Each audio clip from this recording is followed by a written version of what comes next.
My name's Devaraj. I work as a therapist and workshop leader. And today's little talk is about guys, basically. It's about some character stereotypes. It's called nice guys and tough guys. And these, to me, represent two basic kind of stereotypes. Yes, character types that develop easily from childhood and essentially as a reaction to a childhood, different types of reaction. Could be even the same childhood, but two different ways of reacting to it. And over time, they develop into a rather fixed personality. Let's look at the nice guys. These are guys, if I can say, they're guys who smile a lot. They try to get on in the world and be good. They try and be nice, essentially. And what you generally find when you talk to nice guys, especially on a therapeutic level, on quite a deep level, is back in their childhood, their perception of men around them, maybe the father or maybe other men, was that they were quite brutal, hostile, aggressive, nasty. And somewhere in the infant nice guy's growing up, he decided, I'm not going to be that kind of a guy. I'm not going to be that type of a guy. I'm going to be a different kind of guy. I'm going to redress the problems of the past. I'm going to compensate. I'm going to change. I'm going to be a different type of man. Essentially, they're reacting to the past and what their perception of men around them was, and they create a persona, a front by which they operate with the world that is a nice front. You know, they're smiling, they're caring, they're always listening to people. It all looks great on the surface. It all looks great on the surface, but problems tend to develop. You know, they like to go with the flow. They don't really want to confront too much. Now, working therapeutically with nice guys, certain things become very obvious. Very common, they find themselves curiously attracted towards violent situations, or these situations seem to pursue them. You know, hanging out at the bus stop and suddenly a group of kids in hoodies come up and start giving them a hard time. Maybe it even gets violent, something like that, or they have to run away. So violence is one thing that I often see, maybe road rage and stuff like this. Another aspect of it is that with women, they find it easy to make female friends, but very hard or much harder to have more casual sex, for example, which they may want as growing up. It's not easy for them to find casual sexual partners. So these are two traits that you often see in nice guys, and I'll explain why that's happening. Essentially, the nice guy's adopted a persona, a front, which he's really avoiding, this kind of the anger underneath his core things. He doesn't really want to be really fucking angry, pissed off. You know, he doesn't want to really go there. You know, it's perceived as not okay because the dad or other men were like that, and he's trying to create a new type of man. He's trying to be different. The trouble is that he's still got anger. He's probably very pissed off of his dad, but suppressing it, it comes out. And this weakness, this kind of lightness and happiness on the surface is suppressing a lot of other feelings. And so you tend to attract people who are bullies. You know, the adolescent kids with the hoodies, you know, they're not going to pick on a tough guy type at the bus stop or the train station. They're going to pick on Mr. Nice Guy when they want to aggrandize themselves and give someone a hard time for some kicks. Likewise, workplace bullying, they're going to get it.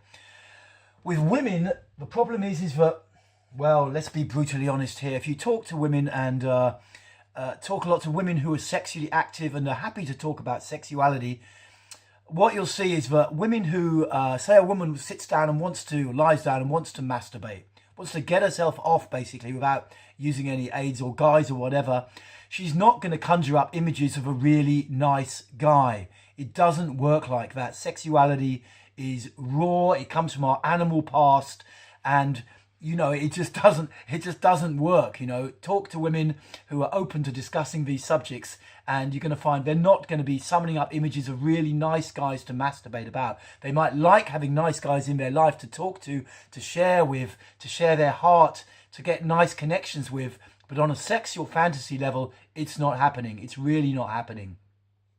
And it's great for nice guys to be aware of this, so they can start dropping. Because what tends to happen for nice guys is that they meet a lot of women, you know, and they can make nice connections with women, but sexually the women aren't interested in them, and they get very upset by this. And in their mind, it's like, but I'm doing all this stuff to try and be a nice guy, the kind of guy that I think women should want, so why don't they want to fuck me? And the bottom line is the women can't really feel their masculinity usually. You know, they can't feel on a sexual level, on a deeper kind of animal level. The woman is usually looking for someone she can really feel, who's got presence, who's there in their balls, you know, in their gut level feelings. And that creates the sexual chemistry, the kind of sexual animal magnetism between man and woman.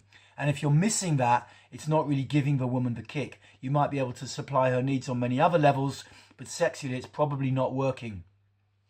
With the large exception of women who from a more traumatized or abused background may need to be more with a nice guy because you know, it's they need someone who can take it slow and gentle. Nothing wrong with that. Okay, energetically, have we gone through? Yeah, going with the flow, not really wanting to confront stuff and hiding from anger, but the anger's there underneath. Now let's look at the tough guy. This is another kind of another reaction to early childhood. The men that were abusive or nasty towards them, instead of trying to change the past, they're hiding from the past in the sense they're protecting themselves from the past. And that means they become armoured, heavy, strong. You know, they go to the gym, they learn martial arts, they adopt a rigid, ultra kind of archetypal masculine persona. You know, they look tough. And, you know, the bottom line is they're protecting core wounds, basically. And they're happy to be angry. They're happy in the sense that I'll qualify that a bit because it's important. They're happy to radiate a bit of anger and aggression, like, do not fuck with me kind of feeling. But when it comes to actually really being fully angry, expressing anger, you know, really putting it out, they don't really want to go there usually when I work in the group room with these guys. And the reason for that is because underneath is a lot of pain and vulnerability. And the core program they're running is, I don't want to be vulnerable. You know, they want to keep the armor up. What else can we say about tough guys? They don't really want to go with the flow. They like to be in control. They like to be in control. You know, and basically they're protecting, they're avoiding themselves from the past wounds. They're not reacting and trying to change the past. They're just keeping that stuff down, under control somewhere. They tend to be quite rigid and look very male. They can look very male, masculine, archetypal. Women can certainly be attracted to tough guys. That's you know, I mean, it's just happening all the time. But then on a deeper level, it's hard to reach a tough guy. It's hard to reach them emotionally. You know, you can't really get to the heart. You can't really get to the story of a woundedness. And so this man is very insular and isolated. And the bottom line is neither of these two guys are really getting much of a result from life. And they're not really getting much of a result from sex and from partners. It's all not working really.